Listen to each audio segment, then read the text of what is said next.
Good morning, everybody. My name is Charlie Tyler. I'm the pastoral minister here at the Unitarian Universalist Congregation of the Low Country. It's my privilege to welcome you here. I'm looking forward to today's service and all the insights that will come from it. But before we do so, what I want to do is give those of you who are guests here an opportunity to introduce yourself to us, if you're willing, that we might be able to greet you and also know a little bit about where you're from, because there's probably somebody else in the room who's from there too. So I'm going to look at my right side, your left side. Those of you that are over here that are first or second time visitors, if you're willing to introduce yourself, please do so. Just stand where you are. Thank you. Oh, yay, look at all that. Let me do this. Let me have to organize this. And the couple in the back, if you would, please. Yeah, Joe and Casey from we moved here from Wilmington, North Carolina. Welcome. Good to have you. Thank you. And this entire row here. Allow me to do the introductions. The three of us are from the Unitarian Universalist Congregation of DeKalb, Illinois. I'm the president of the board. This is the treasurer. And this is our emerita minister. My word. Thank you for gracing us with your presence. And we got some other folks that do what you do over here too, so thank you for being here. In the center section, in the middle, first or second time visitors. On my far left, your right, first or second time. Sam has something to say. Thank you.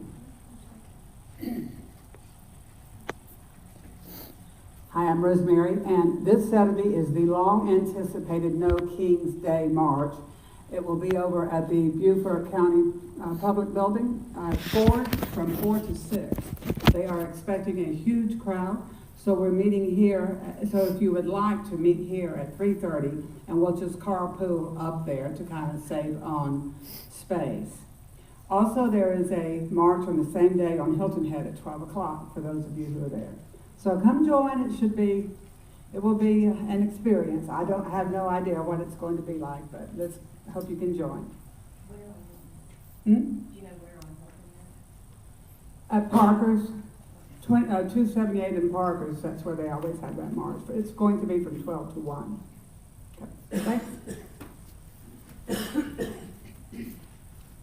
And Tom, Doug, where you are.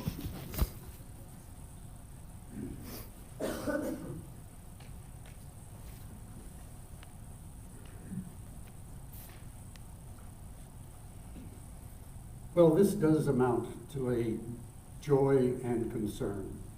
So often those seem to occupy separate grounds. But in this case, they are inextricably combined. My wife and I are soon to leave for Mexico, to San Miguel Allende, and it's a city where we visited last January, up in the mountains that is both beautiful and just very alluring. My concern, actually my sorrow, is leaving this congregation, which has for so long supported me, educated me, fulfilled me, and I could name virtually everyone in this room who's participated in that. But for the sake of time, I would like to just allow me to represent for everybody Charlie Tyler, who is one of the most genuine, hardworking, concerned persons I have ever met.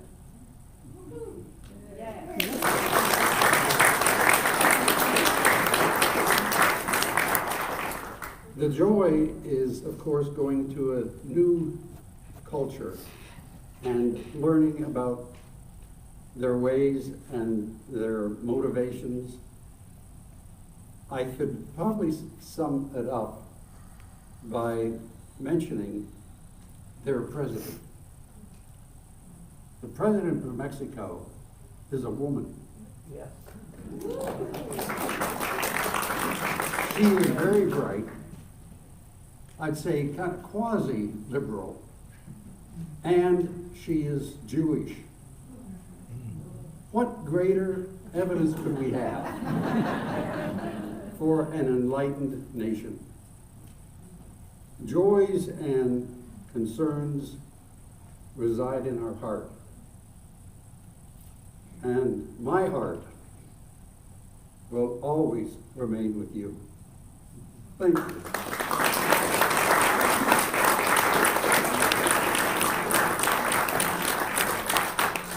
Tom, thank you for that compliment. I did not see that coming. But I do want you and your family to know that between 80 and 120 of us are planning on coming down to see you here. Just be ready. There's some gold badges up here that have not been dispersed yet. So I'm going to call your name. If you're here, please come up. Candida, I think I see you snuck up there.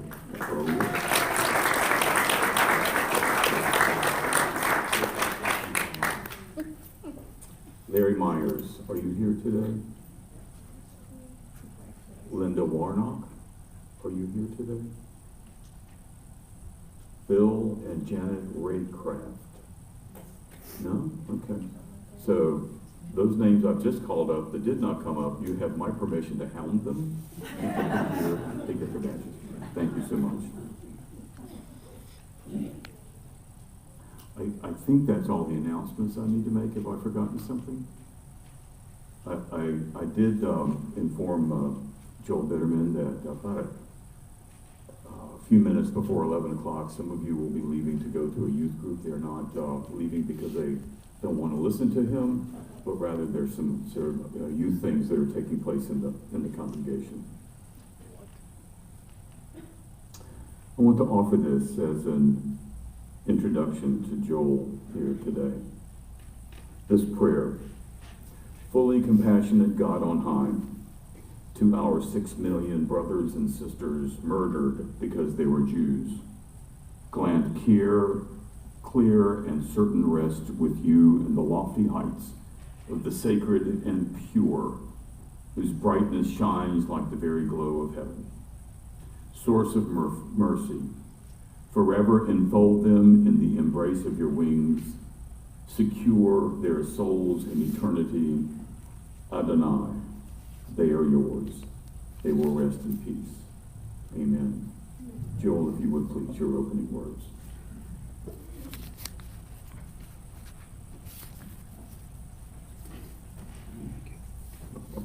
Thank you.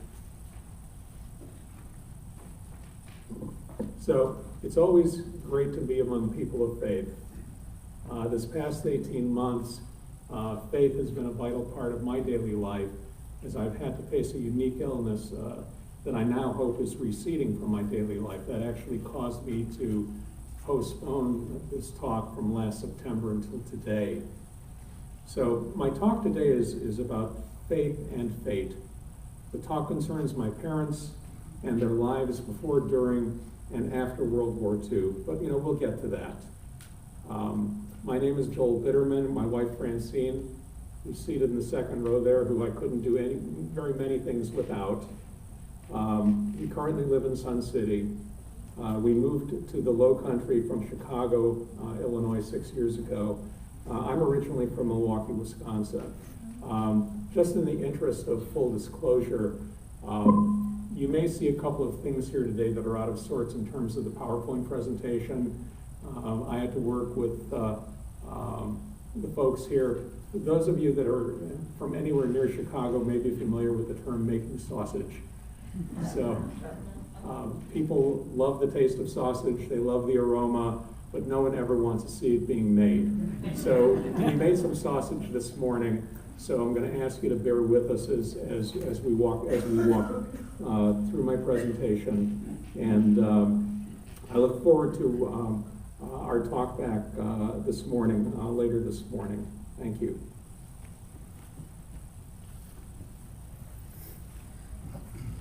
Thank you, Joel. And if you would now take your hymnals in your hands and turn with me to hymn number 205, Amazing Grace. And may we stand and sing together, please. Thank you.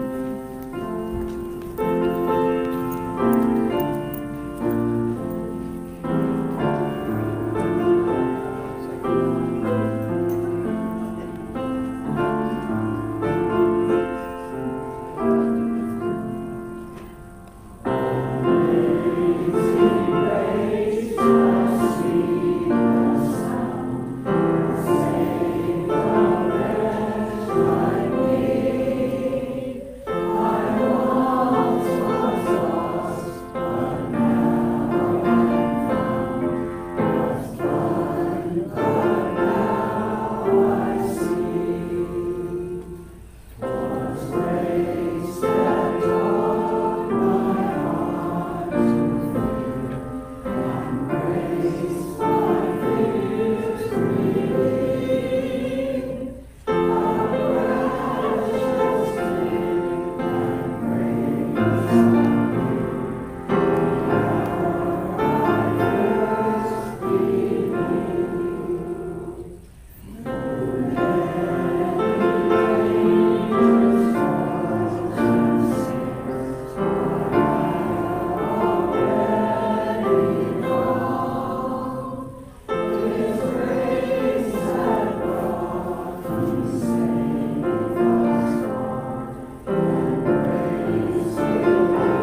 Now is the time when we share of our abundance.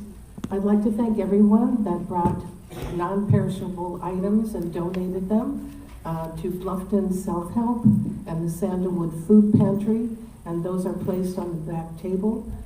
Please remember them every week because the need is ongoing. I would also like to give some special thanks to our speaker today, Mr. Bitterman, who has made a very generous donation to the Bluffton Self-Help Group.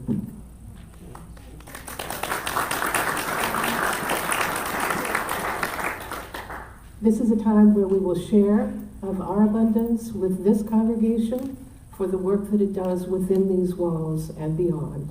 To all of our wonderful guests today, please allow the basket to pass because your presence is truly our gift.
Thank you for your generosity.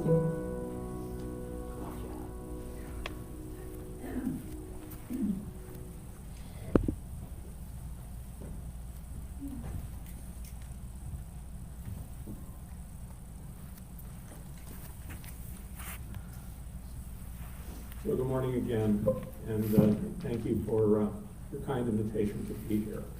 So now we're going to see how well sausage has been made this morning. I have to look. Anyhow, I just wanted to make a couple of comments before we get into this. So it's true, both of my parents were survivors of the Holocaust, but their stories were completely different. Yes, they were born within 100 miles of one another. Yes, they were both Jewish, but they were born in very different generations and had very different lives before the war, as well as social standing within their communities. So when the German Nazis invaded Poland, my dad was 38 years old. My mother was 22.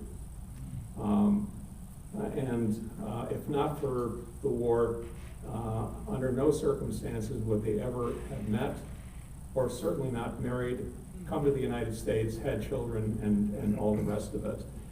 Just one brief example as to the difference that 16 years can make. So on the day that my father was born, his town, his part of Poland, was part of Imperial Russia. And in Imperial Russia during that era, it was against the law for Jewish children to attend public school. Just one discriminatory law. So my father never had any formal public education. He had a very traditional Jewish education, and everything else he kind of learned along the way, whether it was language skills, mathematics, and so on and so forth. So my mom, on the other hand, was born in 1917. Her Poland was very, very different than his. because 1 year later, at the end of World War I, the Second Polish Republic was declared. So my mother had the benefit of not just attending public school, but it was mandatory. All children attended public school. So she was able to get a formal public education, pick up language skills, so on and so forth, and we'll get into that. And so the difference within 100 miles of what amounts to a generational difference made all the difference in the world in terms of how they saw the world and so forth. So,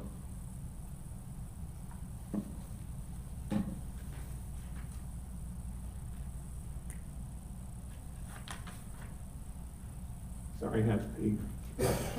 First time I've done it this way. So why am I here today? Well, the Holocaust survivor generation is passing on.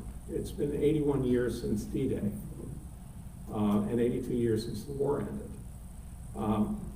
Holocaust education in the United States is lagging.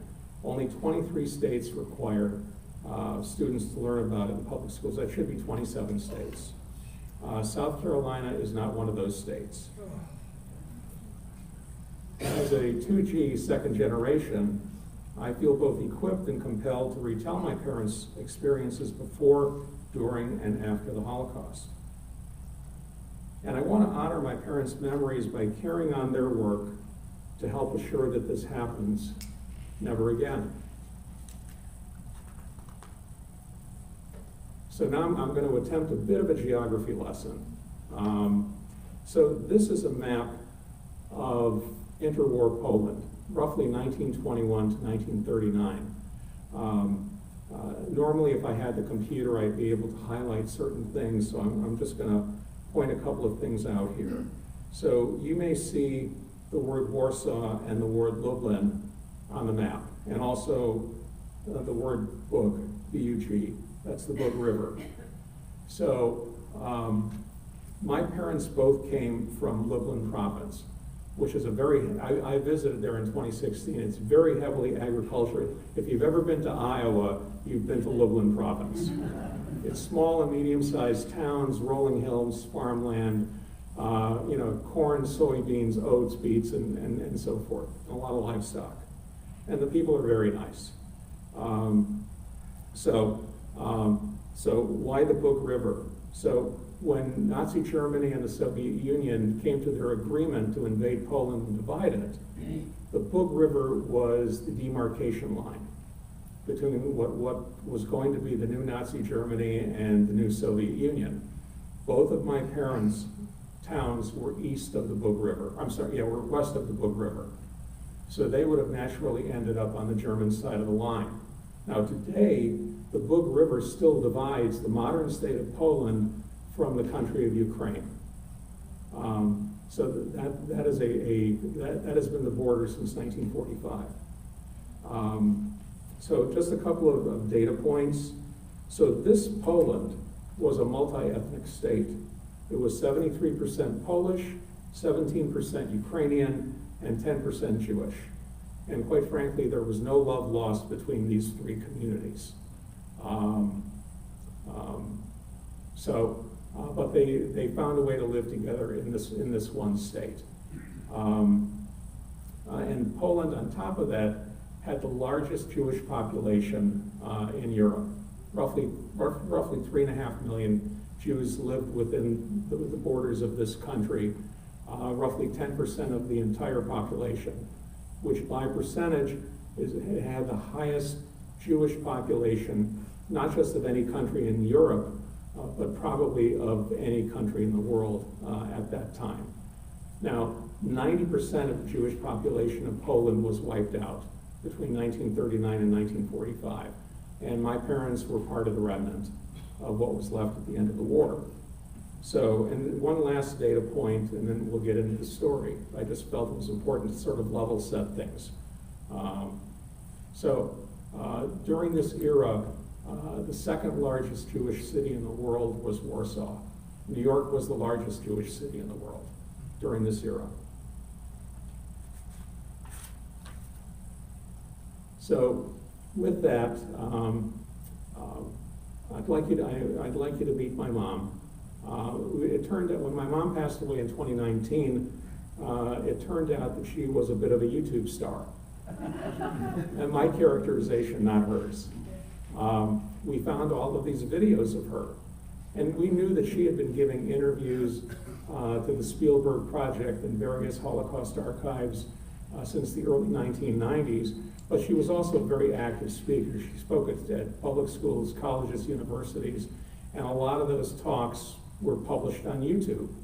So this is a 3.5-minute synopsis of a much longer interview that she gave back in 1993, but a lot of the things that pertain to her story are really wrapped in this 3.5 minutes. So with your permission, I'm going to ask that we play this, see how this works. It also gives you an idea as to the kind of person she was.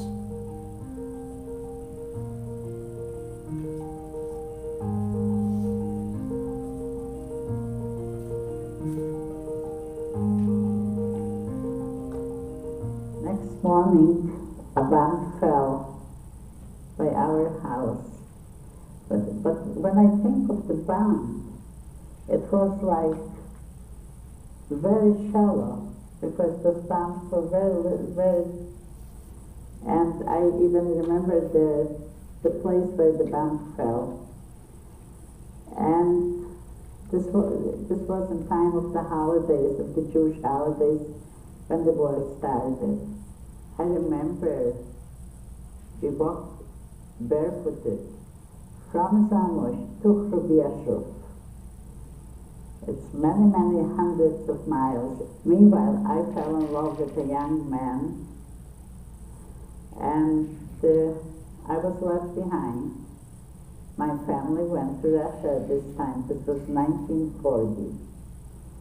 And they married me off, and as soon as they left, they took away my husband to the Russian army. And I never saw him again. I went in, and he asked me, "Was wollen Sie, Fräulein?" So I said, "Ich suche Arbeit." And he asked me what I can do. I said, "Everything." "Can you milk a cow?" I said, "Yes." I've never milked a cow in my whole entire life. Suddenly you could only survive with Germans. You couldn't survive with anybody else. I only was working with Germans. When I worked for them, I was safe, because the Poles and the Ukrainians recognized me. They used to tell me that I'm not Jewish, but I have Jewish eyes and so on. For some reason, they recognized me. I spoke a very good Polish. I'm educated, and they recognized me. And one day, the lieutenant opens the door from that kitchen and said to me, "Maria, the war is over. You don't have to be afraid anymore." I was afraid of the bombs, you know. And he said, "The war is over." This was May the 5th of 1945. This was in Austria. And I sat down and I started to cry. And I said, "God, I survived the war. Where am I going from here? Who do I have? Where am I? Who am I?" And I cried very much. I thought, I'm the only Jew that I survived. That's why I waited so long. I wasn't sure. I didn't know about camps and crematoriums.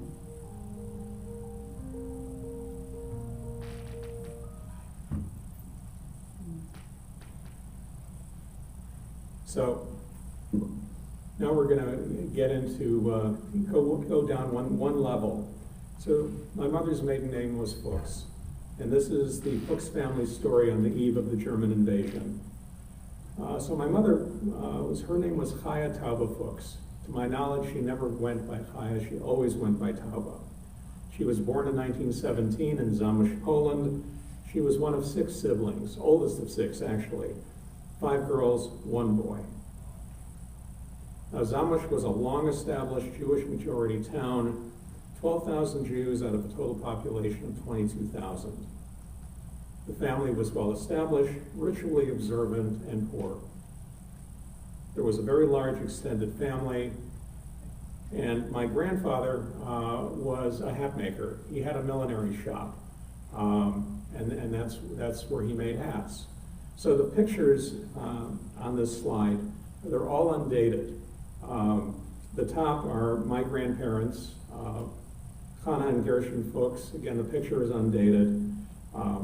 The lower 3 slides, the lower 3 photographs, my mom, Tauba, one of her sisters, Gihel, and another sister, Ora.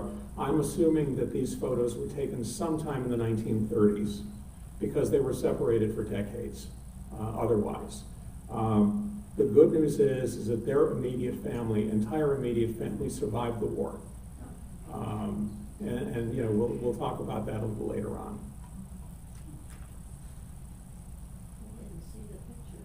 Oh no, really not? Uh-oh. Okay. Again, you're going to have to cue me. This is the eyes in the back of my head. I didn't bring my reading glasses this morning, so you're going to have to help me out here if I miss something. So should I go on or not? Yeah. So what happened to Tauba? So the German invasion occurred on September 1st, 1939, and the Soviets invaded Poland from the east on September 17th. So Zamość was temporarily occupied by the Red Army. If you remember the Bug River, that's where the Russian army was supposed to stop. But the Polish army collapsed so quickly that they basically overran their boundary and ended up occupying my mom's hometown. So, but that was temporary. As they and the Germans fixed the demarcation line, the Jews in that town were invited to evacuate the town and move to the Soviet zone. And my grandparents took the kids, and that's what they did. They moved east of the Bug River to a Polish city that is still today part of Ukraine called Dubno. They did that, so they settled in Dubno. As my mother mentioned, she got married off. It was an arranged marriage, that was the custom. And she and her first husband had a daughter. I will tell you that that daughter did not survive the war. And during this time, my mother got a job as a cook in a local restaurant that was owned by a middle-aged Polish couple. And that's how things were until the Germans invaded the Soviet Union in June of 1941 and Dubno was occupied. Okay, I think we're caught up. After the Germans invaded and took over the town, they almost immediately segregated the Jewish population from the rest of the population.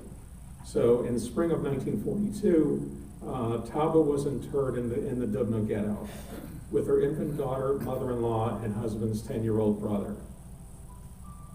She was no longer allowed to work at the restaurant, but being an entrepreneurial person that she was, she got permission to open up a hand laundry outside of the ghetto. So she had permission to come and go every day. And basically she washed clothes for the German army during that time. Okay. So on one of these trips outside of the ghetto, she approached the owners of the restaurant she had worked in, and she asked them repeatedly to help her escape. And the reason that she did that was rumors were beginning to fly that what the Germans were going to do was they were going to divide the ghetto in half. The healthy people that could work would remain in the current ghetto. The sick, the elderly, young children would be segregated and moved someplace else and ultimately executed.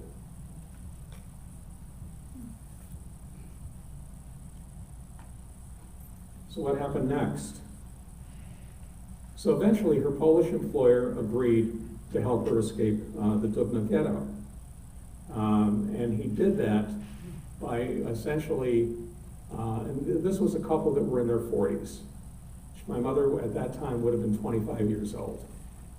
So he borrowed his wife's identification papers, took a horse and wagon into the ghetto, picked my mother up. She had 2 small suitcases with her. They were able to leave the ghetto, and they rode all day until he took her. They arrived at a crossroads sometime towards evening. He said, "This is as far as I can take you."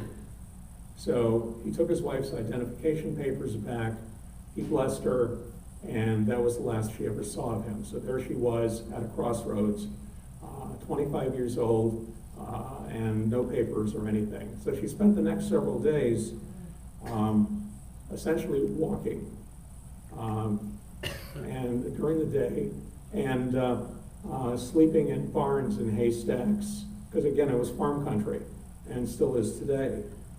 So, and she assumed the identity of a Polish Catholic woman named Maria. So, okay, just want to make sure I'm on track here. So, Tauba's language skills, her outgoing personality, there's a Yiddish word, chutzpah, which can either mean nerve or audacity.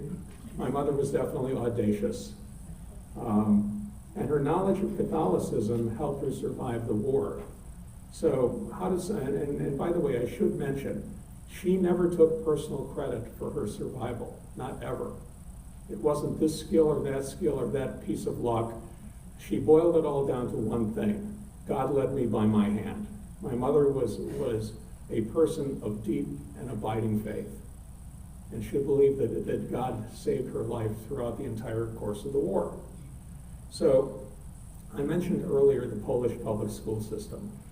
I visited Poland in 2016 and got a glimpse as to how the system works. I was invited to the local high school in my dad's hometown. Took a tour of the school, met with the principal. In a town of today, 18,000 people, they have 3 English language teachers on staff when I was there in 2016. But in these days, during my mom's time, in addition to the basic reading and writing and math skills, the system required all children to take a foreign language. And the dominant foreign language in Europe during that era was German. My mother selected German as her foreign language. So she learned how to read, write, and speak German fluently. And as far as her knowledge of Catholicism, unlike the United States, church and state work hand in hand in Poland. It did then, it does today. Catholic instruction during her era was mandatory for all children, regardless of denomination. So my mother learned the catechism of the Catholic Church while she was in school. Again, all of these skills, plus her own personality, plus her deep faith in God, helped her survive during these years. So from the time that she was dropped off at the crossroads until the end of the war, she was always in German-occupied areas. So I mentioned that she started to walk, and she was walking kind of southwestwardly, away from the Russians and towards the Germans, sleeping in barns and haystacks and so forth. Finally, she came to a checkpoint where there were 2 young German soldiers guarding this checkpoint. She had no papers. And she, they questioned her, "Who are you? What are you doing here?" And she explained to them that she was something called Volksdeutsch, ethnic German, which was a status in Nazi Germany, because Germans were spread throughout the Baltics, in parts of Russia, where they had settled in the Middle Ages and so forth. So these 2 young soldiers let her pass without any ID or anything else. So she finally arrived in the town of Tarnopol, which again was part of Poland in the earlier times. Today is also a part of Ukraine. As she was entering the town, she noticed a help wanted sign in the window of an engineering office. So she went, opened up the door, entered the office, and applied for a job. Just off the street, off the road. She could speak, read and write German, and This was a German engineering firm where the engineers would essentially, they were commuting Monday through Friday in Tarnopol, then commuting back to home for the weekends and so on. So they needed a cook. They had a kitchen in their offices. They needed a cook. And so he hired her on the spot, and he said, come back tomorrow morning and you can go to work. And he said, I can't do that, because if they catch me after curfew without papers, I'll be shot, arrested and shot. Well, he wound up taking her to his hotel. He got her a room for the night. And then shortly thereafter, he actually took her down to the town hall and got her legal papers. Okay? Which she kept throughout the war, which helped solidify her identity, if you will. So, so she worked there for a while, and she was working so hard and working out so well that they told her they were going to hire an assistant for her. That was the last thing she wanted, for them to hire a local assistant, because she was afraid of being called out for being Jewish. So she packed her things one day and she left.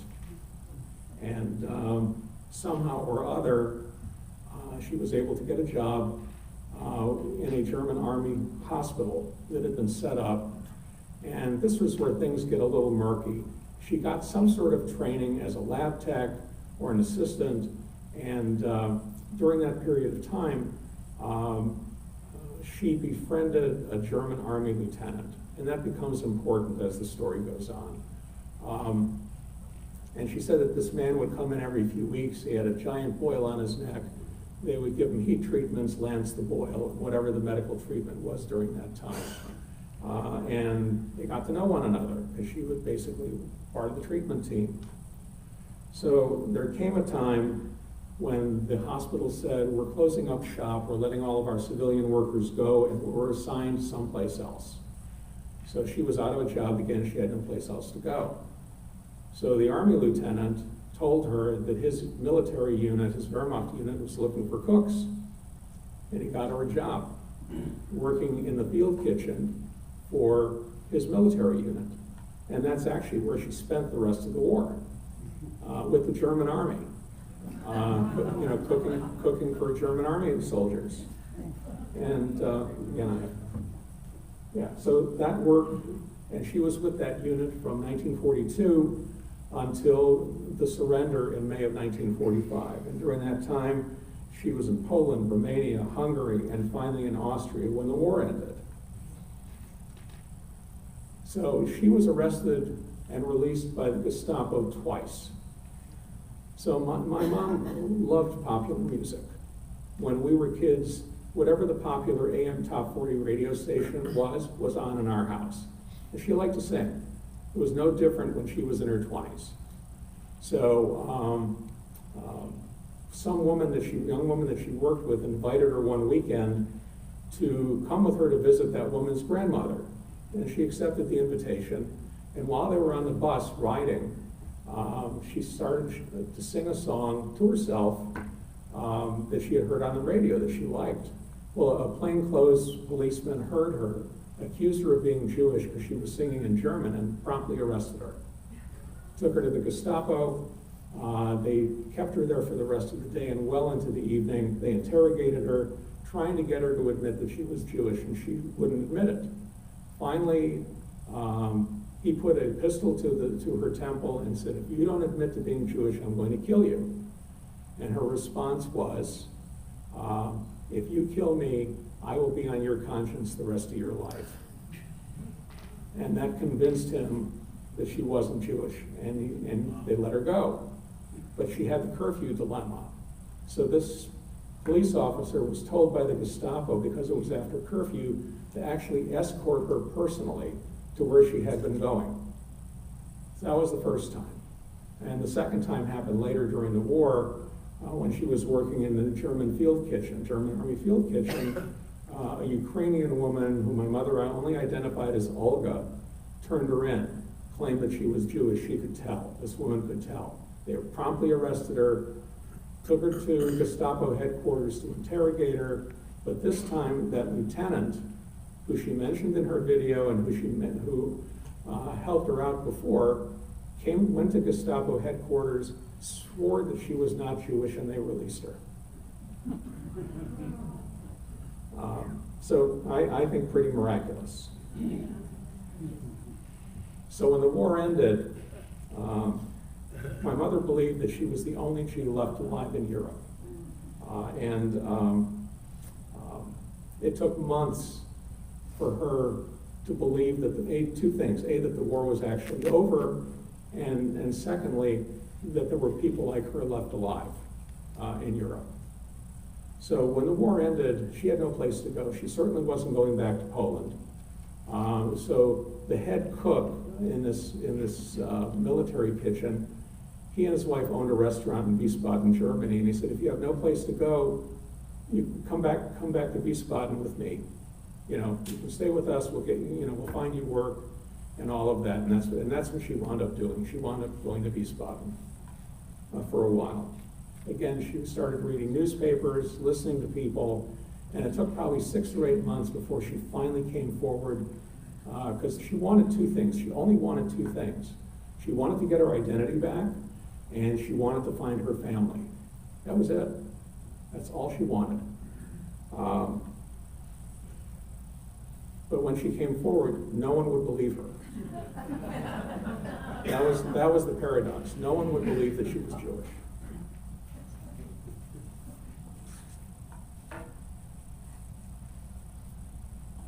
So this is kind of her journey, and I'm not going to take you through this, but from the time that she left her hometown until the time she ended in Wiesbaden.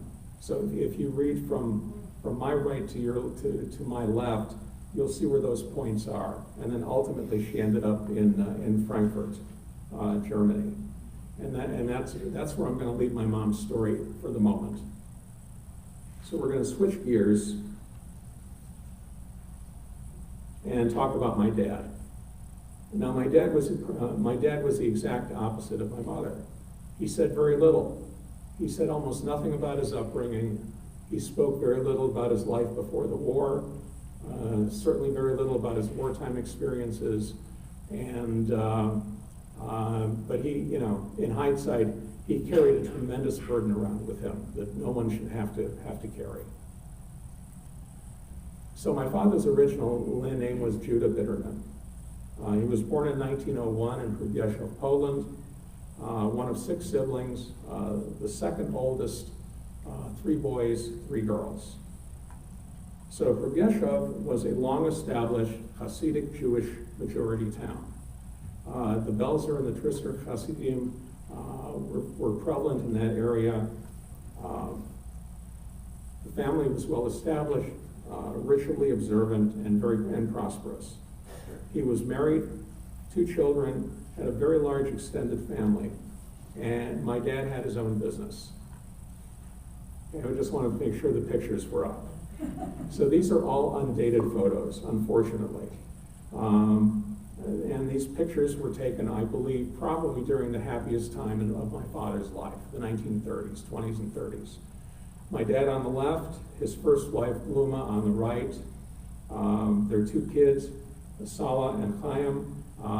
I have the records of all of their births and the marriage certificate. That's one of the reasons I went to Poland in 2016, seeking roots, seeking documents. So they were married in 1925. Their son was born in 1926. Their daughter was born in 1930. So what happened to Judah and his family? And again, remember, this town too was on the west side of the Brook River. So the Germans arrived in Hrubieszów twice, September 15th, 1939, and then finally on October 4th.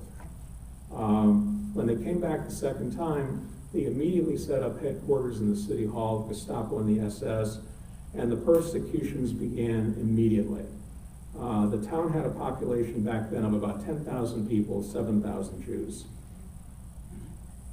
My grandfather, Joseph, died under mysterious circumstances within days of the German arrival. and was buried in the middle of the night. So this is a story that my dad did tell. Upon taking over the town, the Germans put all of these decrees out. One decree was Jews could no longer be buried in the Jewish cemetery. So my dad and a couple of other men, under cover of darkness and armed, they were both reservists in the Army. They had military training, buried my grandfather in the middle of the night, come what may. I should also mention, and this is where being born at a certain time made a difference. So, as I mentioned, my dad was born in 1901. This town was occupied by the Imperial German Army throughout the course of World War I. And my dad was a teen. And he remembered those German soldiers. They didn't bother anybody, they were civilized. If they wanted something, they paid for it. They didn't harass citizens on the street. They were there as part of an occupation force during wartime. Those are the Germans he remembered. Very different Germans came 20 years later. As a matter of fact, the Jews in that town received the same offer to evacuate with the Red Army as my mom's town. My dad and his family made the fateful decision not to evacuate. Why? Probably because he remembered those Germans from the First World War. And a tragic mistake. And he never talked about it. But I'm sure that if he had a list of regrets, this is right at the top of that list. So, his son Chaim was executed in some sort of a reprisal by the SS in 1940. And this definitely changed him as a person, because he was executed in front of my dad. So, the ghetto was established in early 1940 and evacuated on the Jewish holiday of Simchas Torah, 1942. Of the 7,000 Jews that had been in the town when the Germans marched in, there were 150 survivors that were evacuated. My dad and his remaining family, his wife and his daughter, they were among the 150 that were evacuated. I should also mention that unlike my mom's family, with the exception of one second cousin, my father's entire extended family, and his family had been in this area since the mid-1500s, were completely wiped out. He was all but a sole survivor. So, Judah, Bluma, and their daughter Sala were sent to a labor camp, Budzin, and then on to Auschwitz. And they all survived the selection at Auschwitz. So this was another one of a handful of stories that he told. On the day that the train pulled into Auschwitz with these people from Geshev, from his town, Auschwitz was too full to accept them. I know that sounds crazy, but that's the way he told the story. They could not take in very many more people. So the trains were unloaded, women and girls were separated from men and boys, and the way he told the story was the men were put in a line, like a military row lineup, and then an SS officer started walking down from left to right, that officer got to a point, he did like this, everyone that went to the left went into the camp, everyone that went to the right got back on the train and got sent someplace else. My dad was the first man on the right.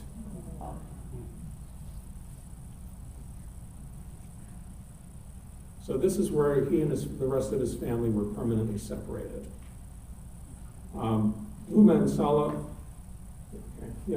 Sala were sent to the Stutthof women's camp, which was in northern Poland at the time. And at the end of the war, they were drowned by the SS, deliberately drowned by the SS in the Baltic Sea, according to a witness. So there's actually a historical account of that.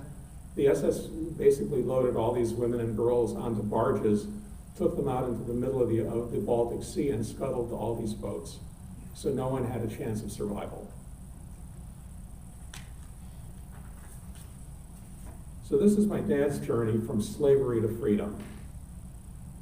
The Rzeszów Ghetto, 1940 to 1942. The Budzin labor camp and Auschwitz, 1942 to 1943. Ploshov and Mielec. Mielec was a sub-camp of Ploshov, April 1943 to July of 1944. Flossenburg, 1944, August and September 1944.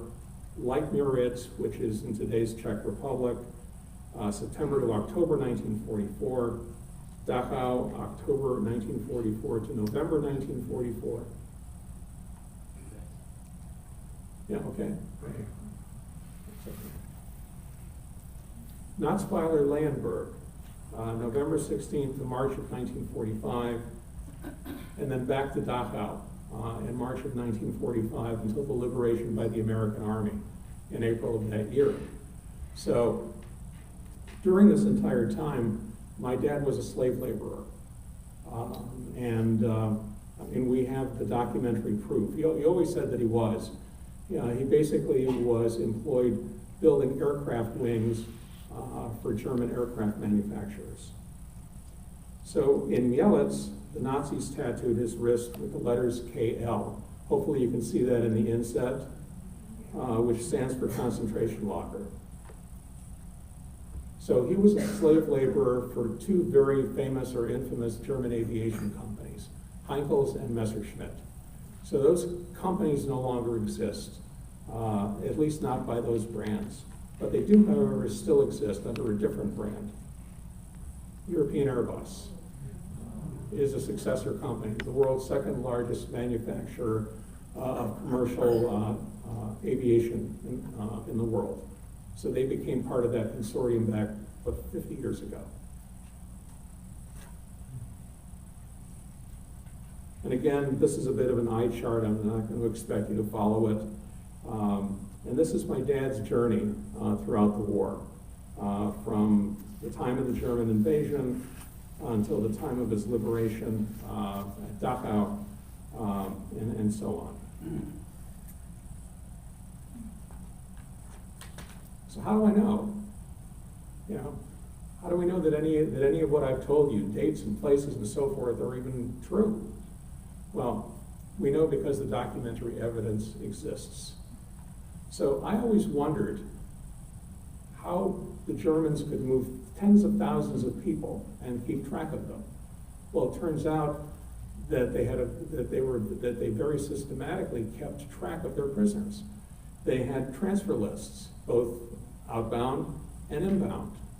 And again, this is a bit of an eye chart, but if you can see an understroke, that's my dad's information. His name, date of birth, where he was from, nationality, and all of that.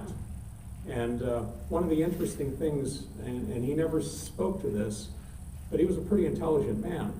I happen to notice on these documents that his birth year was inverted. Instead of 01, he was listed as having been born in 1910, making him 9 years younger. Because most people of his generation, in those days, a 40-year-old man would have been pretty much a middle-aged man. When you consider smoking and drinking and lifestyle and all of that compared to today, he lied about when he was born, and that bought him time. I'm assuming he did that deliberately, because it's a clerical error that repeats over and over and over again in these documents. And then all of a sudden, when he registers with the American Army, it's a different date.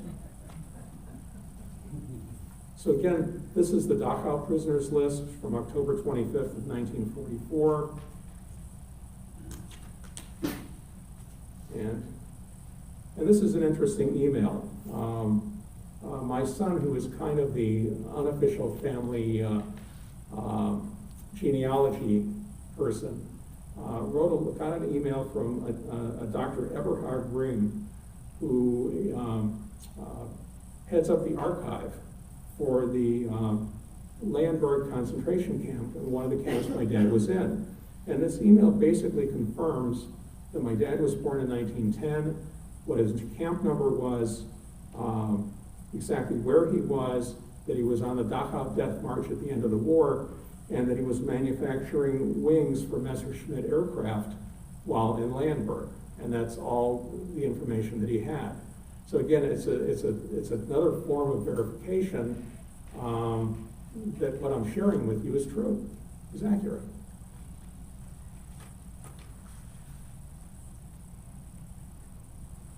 Okay, so what happened after Judah and Tauba after liberation? So Judah recovered his physical health when the American Army liberated Dachau. My dad had contracted typhus. He was down to 70 pounds and essentially was on a death watch. It took him several months to regain his health, and then they moved him with a lot of other Jewish, Polish survivors to a displaced persons camp near Frankfurt, Germany called Salzheim. And that's where he met and married my mom in 1946. So my mom, in the meantime, if you remember that part of the story, she was having trouble having anyone believe that she was Jewish. So finally, she got an interview in Frankfurt with a U.S. Army, Jewish Army chaplain. And she interviewed with this gentleman. And the way she described the interview, it was a kind of an elementary interview, because there are certain rites and rituals if a person is raised in a Jewish house that are kind of automatic. Like, what do you do on Friday night? You know, you light candles, right? You observe the Sabbath. And so he asked her all of these kinds of questions for an hour or two. And finally he believed her and told her that he believed her, and basically that's how she was able to reestablish her identity from this Jewish Army chaplain. So her only other question for him was, are there any other people left alive that are like me? And there were. So he sent her to this DP camp in Salzheim, which was, again, a suburb of Frankfurt.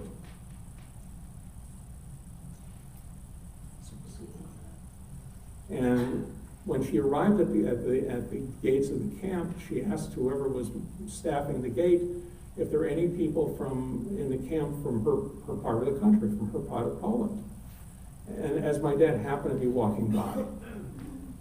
So that's how they met. And shortly thereafter, they were married. Things happened pretty quickly during that time, but I'll get to that.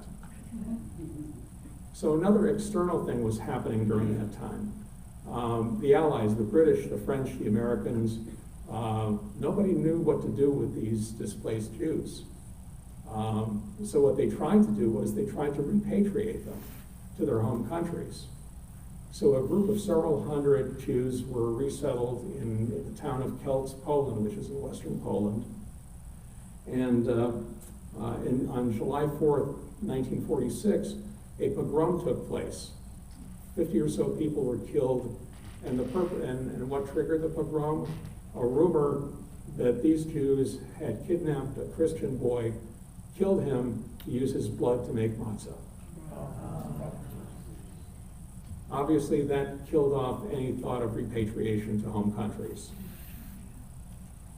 So my parents applied to emigrate to one of two places, either British Mandate Palestine or the United States.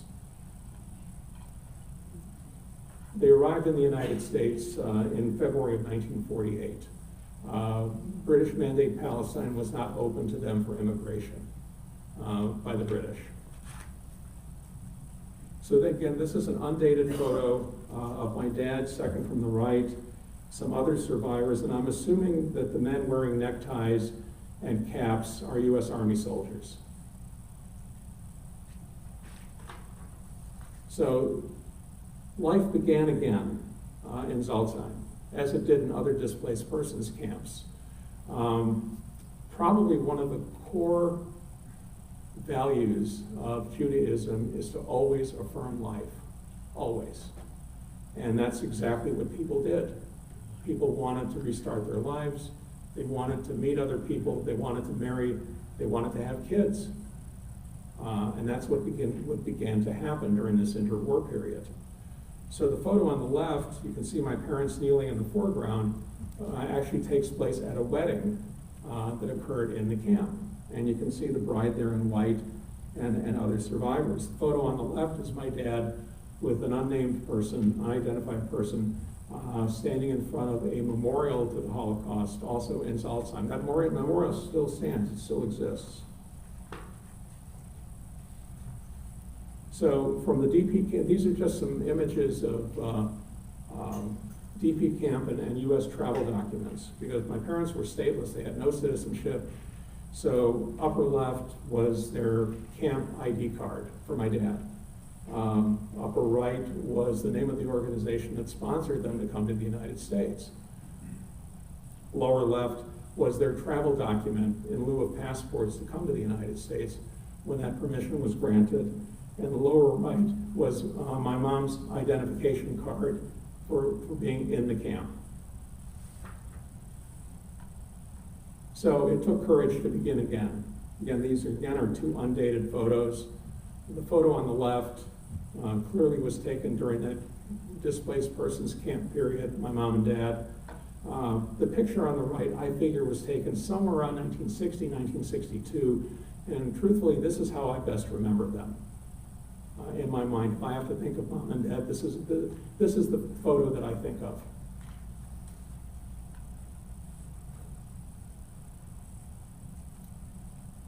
Let's see where we're at. So starting life in America. So my parents resided briefly in New York, but they couldn't make a go of it. It was just too hard. No language skills, they didn't know anybody, and let's face it, it's New York, considering where they came from. So the they asked the Hebrew Immigrant Aid Society, which still exists, to help them resettle someplace else. So during that period of time in the United States, unemployment was very difficult and there was a housing shortage.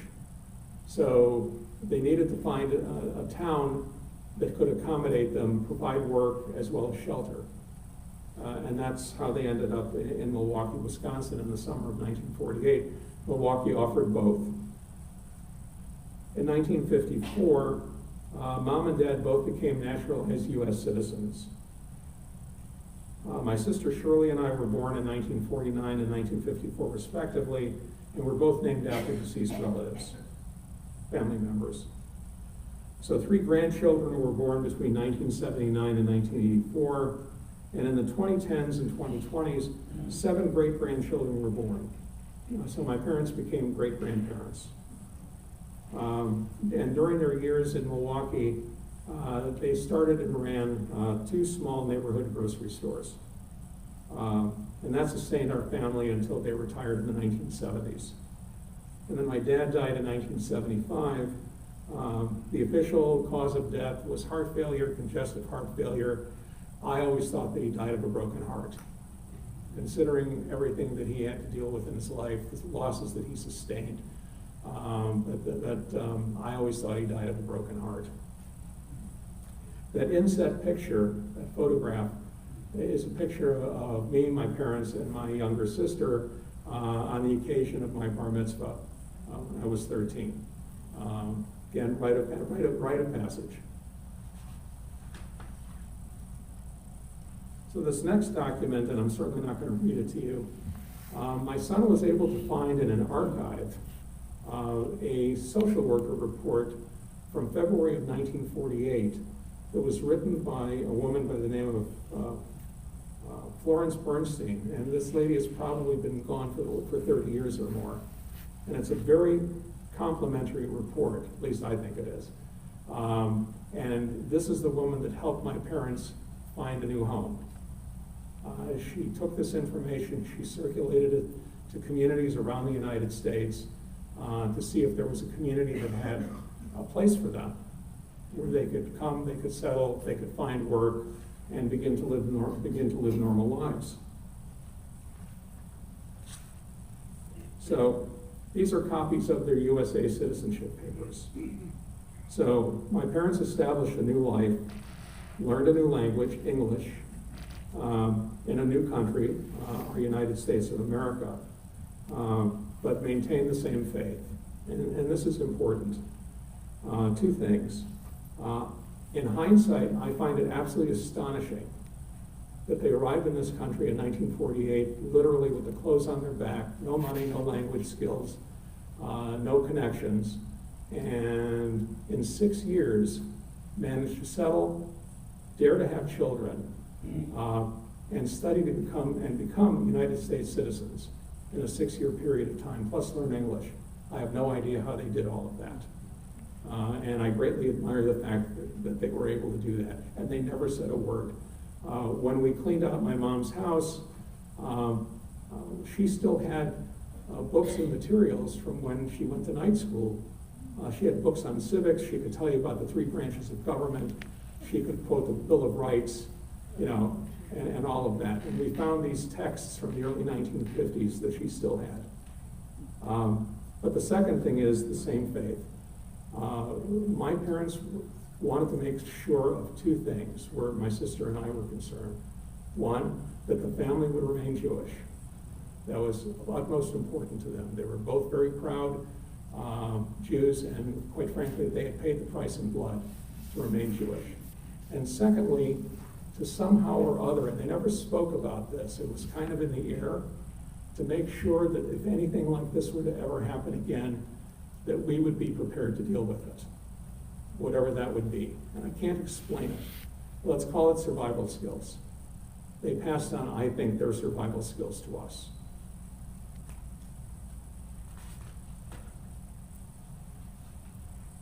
So this is a collage of my dad during 3 different periods in his life.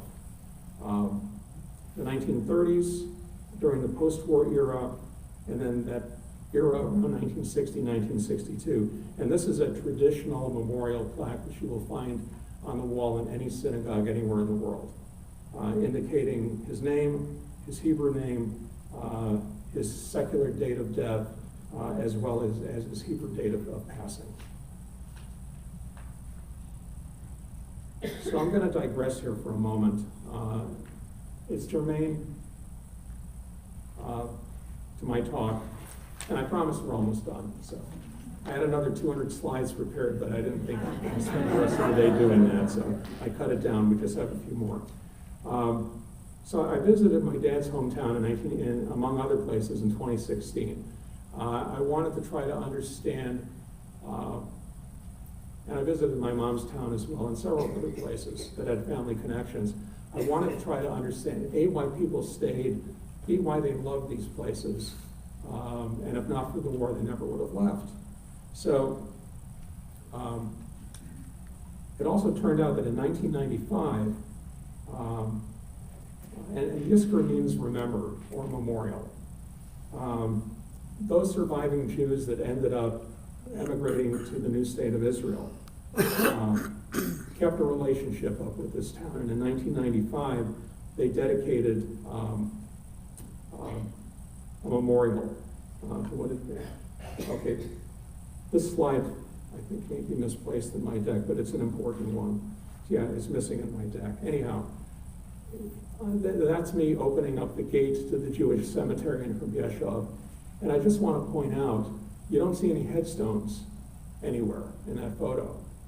And the reason you don't see any headstones is because during the war, the Germans removed the headstones and used and repurposed them for paving roads, fixing sidewalks. They desecrated the cemetery, which is why you don't see any headstones in that photo. So in 1995, a new monument was dedicated by the former residents of the town, and they published a booklet. There was a ceremony that I happened to run across by accident, and it's called the Gathered Stones Tombstones Monument. The Yizkor book, 500 Years of Jewish Life in Yeshov, 1440 to 1942. That's how long the Jewish community existed there. So this is a representation of what that monument looks like, both front and back. They gathered tombstones from around the town, and as you can see, the front of them has upright tombstones, and then the back of the monument also is inlaid with headstones. And then the back of the monument is represented on my left with the Jewish star in the middle of it, and this really pretty wall, if you will.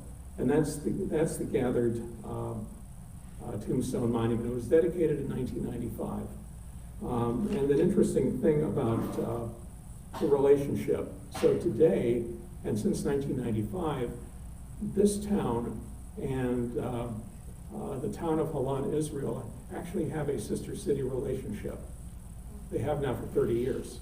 So once a year, a group of Israeli students spend a year attending the high school in this town, which is a very impressive high school. I was invited to visit there the day that I was in the town. A very high academic standard from what I could tell. Again, a town of 18,000 today with 3 English teachers in a town this size, and good ones. I spent a couple of hours with them. As fluent as any American English spoken by anyone. And a group of Polish students from this town's high school go to Israel for a year and live with families and so forth. So they have this really interesting sister city relationship.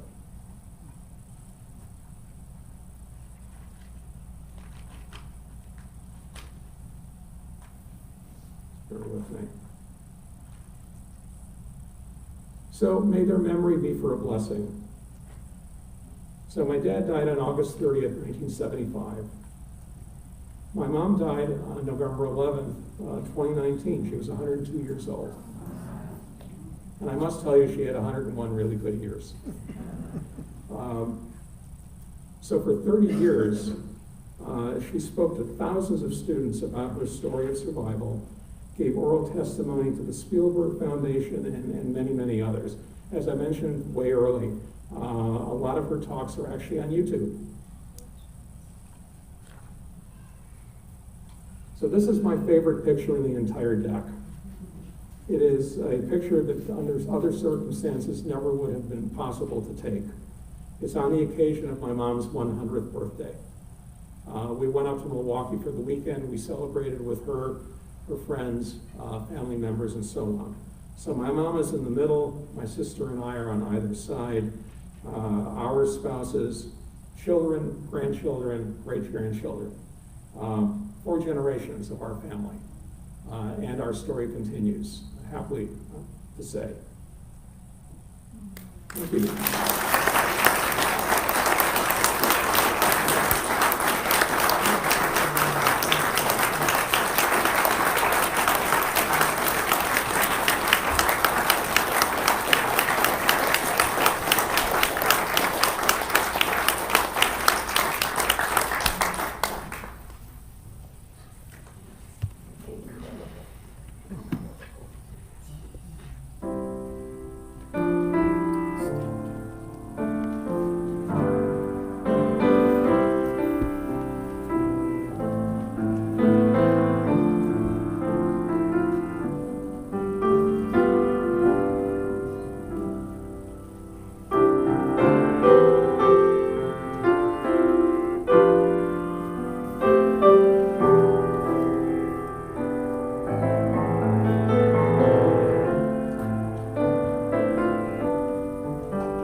For our guests here today, thank you for coming, being a part of this extraordinary time together.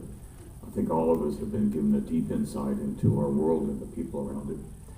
For my sister congregation and the entire administrative staff, for risking to step away. I'm sure they're falling apart back at home. But Joel, thank you for your insights, thank you for your words, for your journey, for the work that it takes to bring this message into these people. And my goodness, Joel, how much you look like your father. Yes. Joel, I'm going to ask you if you would please say part of your remarks.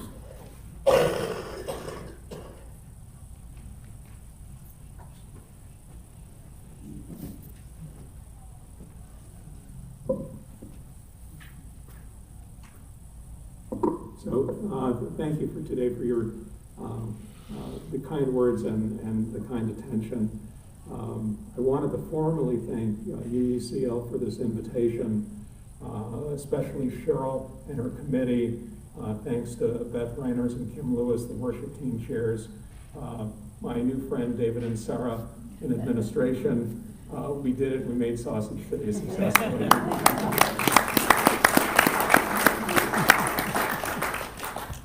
And again, I once again want to acknowledge my wife Francine, who is sitting quietly in the second row. Without whom most of this probably wouldn't be possible. So I'm looking forward to our talk back, and again, sincere thank you for your kind attention to hearing what I have to say. And as the Harvard philosopher George Santayana once said, once is quoted as saying, "Those who forget the past are destined to repeat it." Yes. So if there's a takeaway message from any of this, that's one that I would leave you with. And thank you.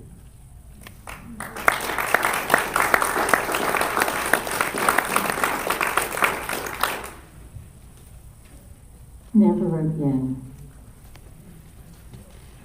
And will we join together in extinguishing the chalice? Words are in your order of service. We extinguish this flame. We still bear in our hearts life, truth, the warmth of community, and the fire of commitment, until we are together again.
for the future.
It's been nothing but trouble from day one since I've been here.